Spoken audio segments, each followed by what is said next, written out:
Living Waters presents On the Box.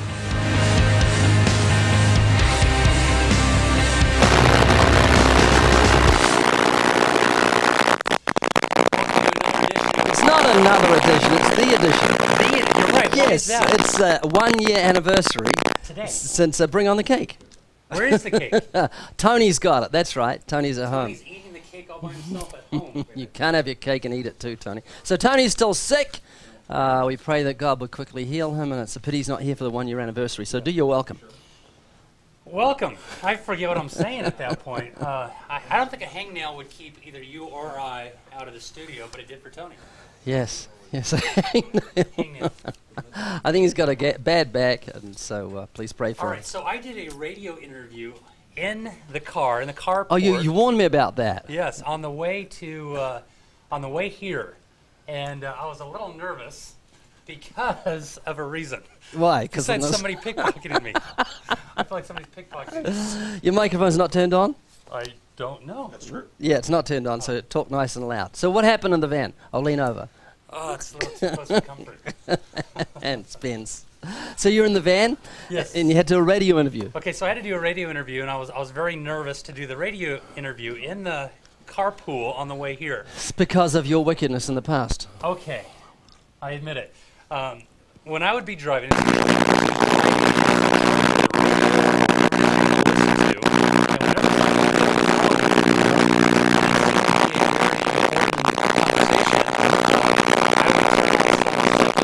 really loud, like some rap song or something, and you would see the people on the phone begin to panic. No, turn it off, turn it off. And I was hoping that nobody would do that to me since it is a radio interview. You're holding your concentration really well while he's changing your earpiece now. So let me just take this over for a minute. Yesterday, there was some controversy or controversy over the General Douglas MacArthur quote, where he said, the enemy is in front of us, the enemy is behind us, the enemy is to the right and the left of us. They can't get away this time. I love that quote. I've used it. It's in the Evidence Bible. It's in one of my books. Mark quoted it one day while in the pulpit, and someone came up afterwards and said, General Douglas MacArthur didn't say that.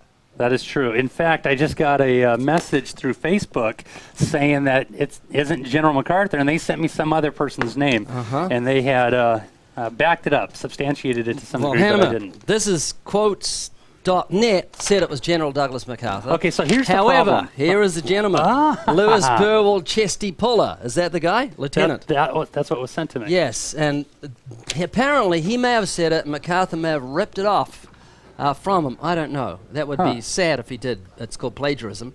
Then again, both of them are dead, so we'll never find out, and maybe till Judgment Day. But those who don't know who Chesty Puller was, he lived from 1898 to 1971. He was an officer in the United States Marine Corps. Puller is the most decorated U.S. Marine in history and the only Marine to be awarded 5 Navy crosses. So he was a big deal, and perhaps he said that, so we really won't know. So remember Chesty Puller. If you want to quote him again, say, we don't know who said this, if you're ever going to quote that again. A wise general, yeah, that would do it. Some military chap. You know, somebody inside of our church just received a Bronze Star. He flies one of those black Apache helicopters, and he just got back from Iraq. And on Sunday, the pastor had announced it to the congregation that he received a Bronze Star. So he went above and beyond the call of duty, protecting I guess in a helicopter, the soldiers. He went above and beyond. Yes. Only you would be able to find anything that you could possibly use. Now, how would you use that in a witnessing encounter? I don't know. See that? You got to be. There's only 2 times you need to be ready, Comfort. In season and out of season. Okay, what's next? Which you always are. All right, so open air trivia. We left them hanging a bit yesterday. Them is you. All folks. 2 of you. Yes.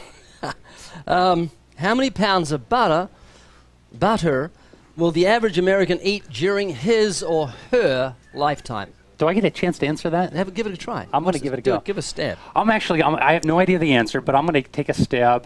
This is in pounds. I'm going to say 1,000 pounds of butter. Why are you saying that? Because I think of how much butter I put on my English croissants. Or could it be that the answer has been sitting right on the desk in front of I haven't even looked. Yeah, what's in the... Does anyone else take a stab? No, nobody else took a stab at it. So how many pounds of butter will you eat over the course of your life? What do you think? Quickly put it in. We don't want to spread this out too much. I can't believe it's not butter. You can't? Yeah, so 2 little stupid puns. So, what do they say? It's 1,005 pounds of butter the average person eats during their lifetimes. That's a lot of butter. I like butter. So I'm healthier because I'm only eating 1,000. I can't believe it's not Buddha. That's what Buddhists will say on Judgment Day. That's right. Hey, Ray, we have this question from time to time. I don't know if you get it when you're not open air preaching, but I definitely get it. And this person says, I've heard you guys say that an atheist needs to be omniscient in order to say that there is no God. Why is that the case? I mean, as a Christian, we don't need to be omniscient in order to say that there is a God. Why do they have to be omniscient to say there is no God? They can say it, but for it to be true, they have to be omniscient. And the illustration I use is, if I say there is no gold in China, which is an absolute statement, what do I need for that statement to be true? Well, I need to know there is no gold in China. I need to know what's under every rock, what's between every rock, what's in every riverbed, what's beneath the soil. Because if there's one piece of gold in China, if I see a Chinese person yawn and he's got a gold tooth, and I said there's no gold in China, then I'm wrong. There is gold in China. So to make an absolute statement, there is no gold in China, I need absolute knowledge there's no gold in China. And the same applies with God. For anyone to say there is no God, they need to be omniscient. And only God is omniscient. Conversely, do you like that word? Yes. Conversely, to say there is gold in China, I don't need absolute knowledge. All I need to do is see a Chinese person yawn. Oh, I see a gold filling. There's gold in China. So I don't need absolute knowledge. I just need to know a little bit. And it's the same with God. To say there's no God, I need absolute knowledge. To say there is a God, all I need to do is look at creation, and I know God exists, because creation can't create itself. Right, and we argue from the standpoint of the biblical God. I've heard even individuals come up and say, hey, what if God is hiding out in the center of Pluto and he just hasn't revealed himself to mankind? You can't say there is no God, because what if he is hiding out there in the center of what used to be a planet, Pluto? Yeah. God might exist. We argue from a biblical standpoint, the God of the Bible, and he's made himself known to all of the world. Now, you may not know the attributes and the characteristics of this holy God, and that's where we come into play. That we go into the highways and the byways, and we tell them about the one who they suppress in unrighteousness. Like Paul in Athens. That Before we go any further, we have a couple of people in studio, Sandy and Eldon from Maryland. And we just want to welcome them today. That sounds like a very cold place. Yeah, it's in Southern California today, at 79 degrees, no clouds, blue sky, and no wind, and hardly any smog. Eat your heart out. No, we shouldn't say that. Oh, it's horrible here. It's really, it's a feeling of, we have a sense of guilt, and it's not good. I feel bad. And there's nothing like beautiful white snow. Is there? Snow is beautiful. Well, actually, I'm going to be neck high deep in snow this weekend, because I'm going to go right outside of Canada in northern Minnesota. It's taken 12 hours to get there. You think you're going to get there in 12 hours this time of the year? It's 3 flights to be able to get out there. That's 3 chances of delayed flights, Mr. Spence. I would send ahead a video overnight just to make sure of yourself in case you don't get there. That is good. We actually did do that. You did? Not because of those reasons, but they can have something to show. Right now, this might be a silly question this person asks, but do you like to evangelize? Yes and no. And the reason for that is, it's like saying to someone, do you like feeding starving children? All around you, children are dying in the heart of Africa. Do you like that? And I would say, no, I don't like that. It's a terrible task to be. It's a grievous task. And not only that, I don't like the sense of rejection I get when someone says, no. I don't like being persecuted. I don't like people speaking horribly of me. Don't like being hated for his name's sake. I rejoice in that, but none of us likes rejection. And I take great consolation in Spurgeon's words when he spoke of evangelism as being an irksome task. It really is irksome. I don't like the feeling of fear I always get before I get to open air preach, before I get a witness to someone. There's always that battle with fear. Fear has torment, so I don't enjoy it. I'm honored that God calls us to do it. I am delighted when I've finished witnessing to someone. When I come back from open air preaching, I'm clicking my heels because I haven't wasted my life. So at the end of it all, I'll say, thank you, Lord, for condescending to use me and use anyone to preach the everlasting gospel. You know, Mark, years ago, when I used to preach in the local square in Christchurch, I would encourage myself with this thought when I had people yell at me and just say, get out of here, just all sorts of stuff. As I was leaving, they'd be yelling from the crowd.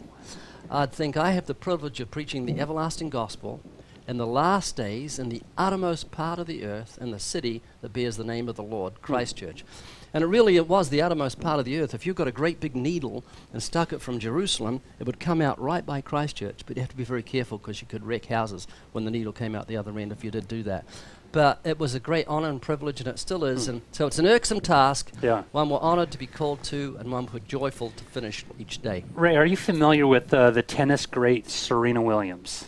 Yes. Yeah. What's that? Listen to what she said. This is what she said earlier this week, and it caught me off guard. It caught a lot of people off guard, actually. It was a fast serve. She said, I don't love tennis, but I'm here.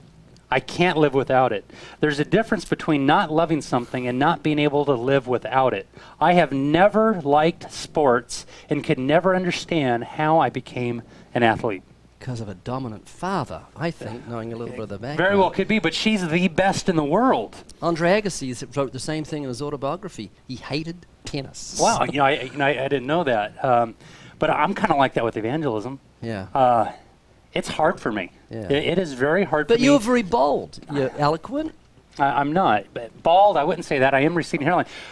I get nervous, I think, beyond all people. Yeah. You know, to get up on that soapbox or to engage one-on-one, to hand out that tract the way I should, I freak out. I literally do. I freak out, but I still do it. Yeah. And I love, like you said, when the conversation's going, I leave clicking my heels, regardless of how they respond. Right. Because to be fruitful only means to be faithful, to share the gospel. But it's really hard for me. Well, we take consolation that God's chosen the weak things of the world, confound the wise and the foolish things, and Jeremiah and Gideon and Moses and Paul all had problems with the fear of man and the fear of woman. And it's something we just have to let love conquer us.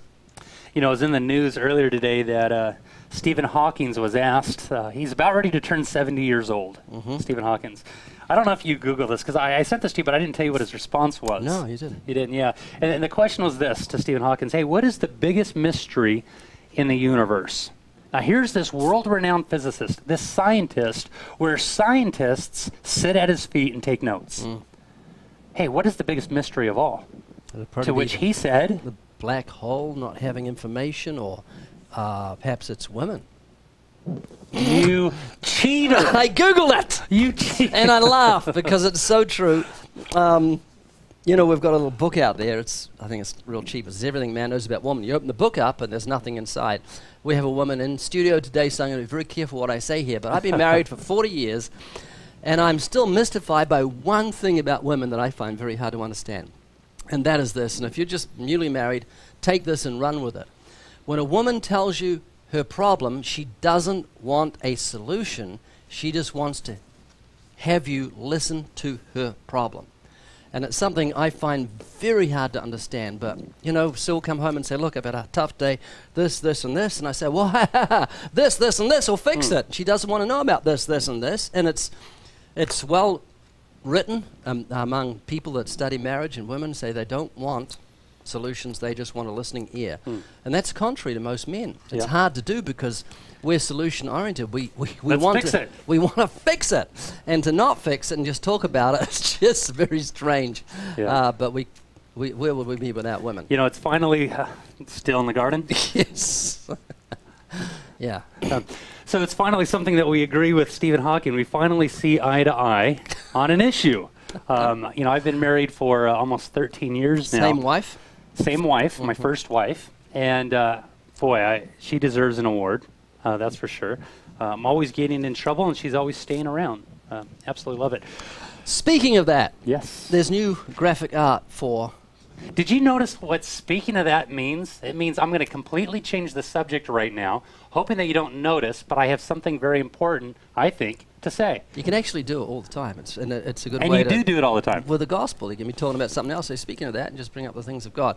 Anyway, there's new artwork for 180. You see that? I'm going to bring it. That's what the light's up there for. The light swung around a little. Coming up at ya.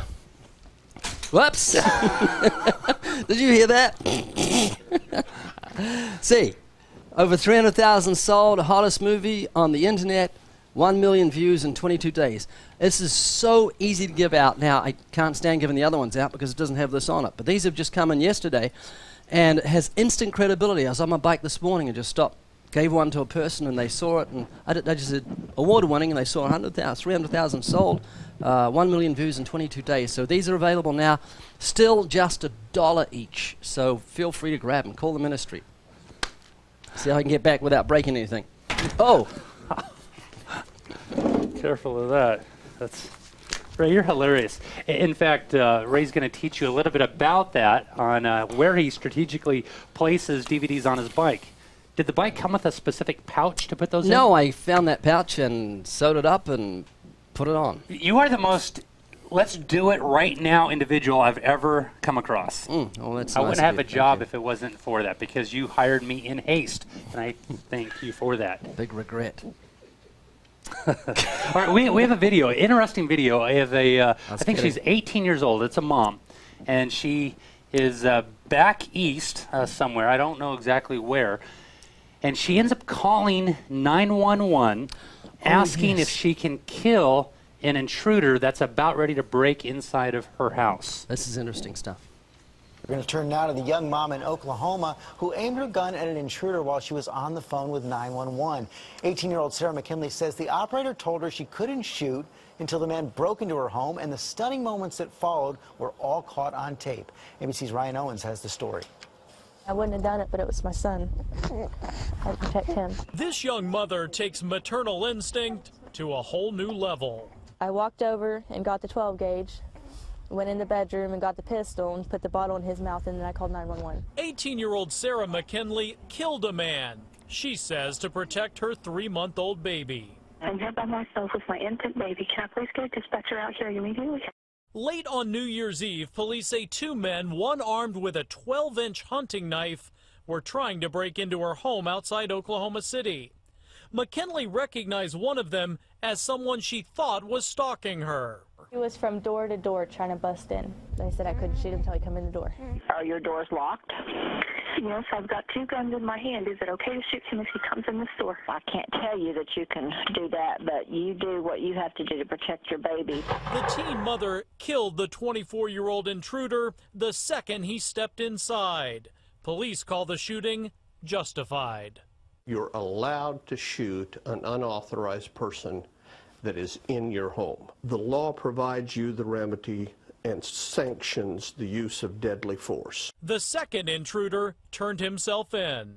Mckinley was home alone that night because her husband just died of cancer on Christmas Day. While her son may grow up without his father, this is one little boy who will always know Mom will do anything to protect him. I knew that I was going to have to choose him or my son, and it wasn't going to be my son, so I did what I had to do. There's nothing more dangerous than a mother with her child. For Good Morning America, Ryan Owens, ABC News, Dallas. Boy, that is an understatement. Boy, what presence of mind to give the baby that bottle to keep him quiet. And she's been through so much with her husband dying on Christmas Day and all. You know what's very interesting about that is the other intruder that turned himself in is up for first-degree murder, even though the woman of the house killed the guy's partner. Because he was there. Because he was there. Wow. He should get off that, shouldn't he? I should say. Anyway, the intruder apparently, if we heard, had a knife. But I like what the operator said. You do what you have to do to protect your baby. And then the announcer said that mom will do anything to protect her child. And just made me think of abortion, how the intruder comes in with a knife to cut up a baby.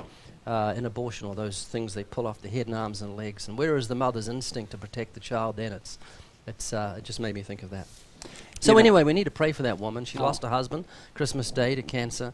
Now she's got the sense of guilt that she took a human life. I know it was just to protect her baby, but I'm sure she's thinking thoughts like that. So we need to pray that she comes to a knowledge of salvation if she doesn't know the Lord. Yeah, you know, I think of all of our brothers and sisters out on the mission field in the 1040 window that are taking the preciousness of the Bible to different tribes and groups of people who have never heard the name Jesus Christ. You know, I was talking to a missionary who said he's going into such remote areas that when he asks an individual, have you ever heard of Jesus Christ? The response typically is, that person may be in the next village. Wow. That's how crazy it is out there, out on the mission field. Yet we are able to see that the safest place to be is in the center of God's will. So whether that's in a house about ready to be broken into by intruders, or over in the 1040 window, or where you live, over here in Beverly Hills. South of Beverly Hills, about an hour south. About an hour south. The safest place is at the center of God's will, We have an insurance plan that is out of this world, and nothing can happen to us as believers unless God says, this is part of the plan. This is perfect. You made me think of something where you often hear when someone was shot by a stray bullet or something, the radio announcer will say, or the commentator or the host will say, he was at the wrong place at the wrong time. That can never happen for a Christian. Where the steps of a good man are ordered by the Lord. We're led by the Spirit. So if you're a Christian, you commit your way to the Lord. Whatever happens to you, if a tree falls down and crushes you to death, you were at the right place at the right time, because your steps were ordered by the Lord, and God allowed it for a reason. Ray, when you share the gospel, do you share the gospel because you love people? Here's the dilemma. Do you love people, or because you're commanded to do so? It's as if there's no other option here, right? But why do you share the gospel? Is it because you love people, or you're commanded to do so? I think the fact that we're commanded to do so is a reproach on human nature. Imagine being in the lifeboats of the Titanic, and the captain has to get up and command you to reach out to pull people in that are drowning. You have to be commanded to do that. And so as Christians, we shouldn't have to be commanded. We immediately should be motivated by love to reach out to those who are drowning. And there's all around us, there are people that are drowning in sin, and they're going to be taken to hell. And so the fact that we should be commanded to is a reproach upon our nature.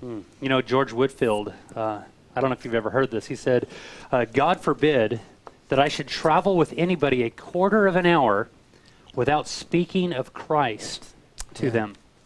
George Whitfield. Well, that's unless he's on a long flight where the person could stay there for 3 hours. I hope I don't get sick and vomit on that flight. Because there's a flu. The influenza's going around. It's January, right? Yeah. Can you imagine being on a plane with me and me I throwing don't up? have to imagine that. I did it twice with him. But one thing I did not do is bleed on your Bible. Yeah, that's good. Let's just move right along. He did that. He bled. Nosebleed. 30,000 feet. All right, we are moving on. Do you ever worry that someone is going to ask you a question that you don't have an answer for? Now, this is a very common question for open-air preachers. I don't have an answer for that. Are you worried? Yeah, no, I'm never worried, because we can always say no. I don't know the answer to that. So there's an answer to every question, and the answer can always go back to, I don't know. And it's good to say I don't know. It's humbling, isn't it? Yeah, it's humbling, and it's good for the person who's asked you the question to realize that you're not omniscient, you are not God, you're like him, there's some things you don't know, and it's good to admit that. And just say, I'll try and find out the answer. I'll call Mark Spence or something like that. All right. Corrie ten Boom, that wonderful woman of God, she said, there's no panic in heaven, just plans. Well, that's good. And if we can adopt that motto, that I don't need to freak out that somebody's going to ask me a question I don't have an answer for, I could simply say, hey, I don't know, man. Hey, can I get your email? I'll look it up for you if you're too lazy to do so. Right? No, but if you don't know the answer, you can look it up. That's the beauty of Google. And that was the long-standing joke inside my house over the Christmas break. Whenever somebody didn't have an answer, my oldest brother, who was staying with us, he goes, just Google it. Yeah. Google it. And I heard it like every 30 seconds. But I hear that when I hear open air preaching. People like, Google it and stuff like that. But, yeah, okay, here's a question for you. Yep. What does ten boom mean? Something to do with the commandments? Corrie ten Boom? Yeah, but it's an unusual name to be called ten boom. Did the original great-grandfather hear 10 booms or something? So we Google it. I have no idea. Google it. I got no idea. Google it. But that doesn't change the fact that you're going to face holy God on Judgment Day. That's true. And that's what we do. That's where you go from there. Hey, I don't have an answer for that. And, it seems to be a good question, but that reminds me of something. How many things do you think you've stolen over the course of your life? Yeah. So we use that whole tactic that Ray uses in changing the subject. And if it's really important to them, maybe you could answer it. And if not, you can get back to them another time. Jesus did the same thing. The Pharisees came to him with one question. He says, I'm not going to answer that. I'll ask you one question first. All right. John the Baptist. And he asked a question about John they couldn't answer. So it's legitimate to change the subject because we want to see people come to the cross. All right, we have a picture for you to see. This is by our own Danny Goodall. Ray, have you ever seen this picture before? Not before today. That's a blobfish. I didn't think it was genuine. I thought this is not real, but it is. This is it looks like a politician who really understands the economy in the United States at this present moment. Right. He looks very depressed. Right, you know why it's like that? I did some research. Danny, yeah, he's from Australia. It says that's a fish off the coast of Australia, and he knows that the All Blacks are better than the Australian team in rugby. What is coming out of its mouth? A dribble. Keep it on. Why be on us when we can be on that? But that is a genuine fish, isn't it? It's gelatine, isn't it? It needs a Kleenex. It's gelatine? It's something like that. But, I found it interesting that it is like that so it can handle the pressures down deep inside the ocean. Because we, in our current state, if we go down into the depths of the ocean, we won't be able to handle it. So the spiritual application, as I look at that, is if you're looking at anything like that, maybe you can handle the pressures of the world. Yeah, or it's wait for it. For the Christian, if you don't cast all your care upon the Lord, the pressures of this world will come on you, and you'll end up ugly. Yes. Okay. So cast your care upon the Lord. Do you know the blobfish comes in at number 10 or number 1 of the 10 most ugly creatures on earth? I can't show these to you, but these are really ugly creatures. Look at that one. Really, really ugly. And look at that one. But number 10 is the blobfish. So thank God that you do not believe in reincarnation, because if you look at your sinful heart, you could come back as a blobfish. Yeah. It's been said that a church on fire is typically in the fire. And if you find yourself surrounded by the pressures and the trials all around you, you can guarantee that not only is the enemy up to something, but the Lord is up to something. And draw near to him. It's a great, safe place to be. And we'll leave with this last open-air trivia question for tomorrow. Okay. This is powerful. And remember why we do this. This isn't just for fun. This is so that you can keep these and use them in open-air preaching, because they really do get people's attention, because they are from Guinness Book of World Record 2012 edition. What is the record for the most T-shirts worn by any one person at one time? 3? No, it's a lot more than that. So tomorrow, we've got to give today's answer. We gave that. Tomorrow, we'll give the answer to the T-shirt wearing person. I couldn't stand wearing more than one T-shirt, actually. You'll never see me wear a T-shirt like with something like this. I would never have a T-shirt underneath it. Yeah. Until tomorrow, be strengthened, encouraged, and unafraid. Go serve your gospel. Go serve the gospel. God bless you.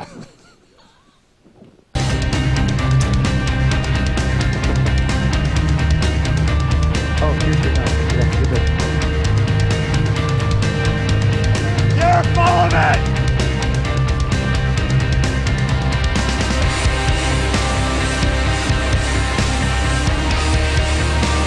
Living Waters presents On the Box.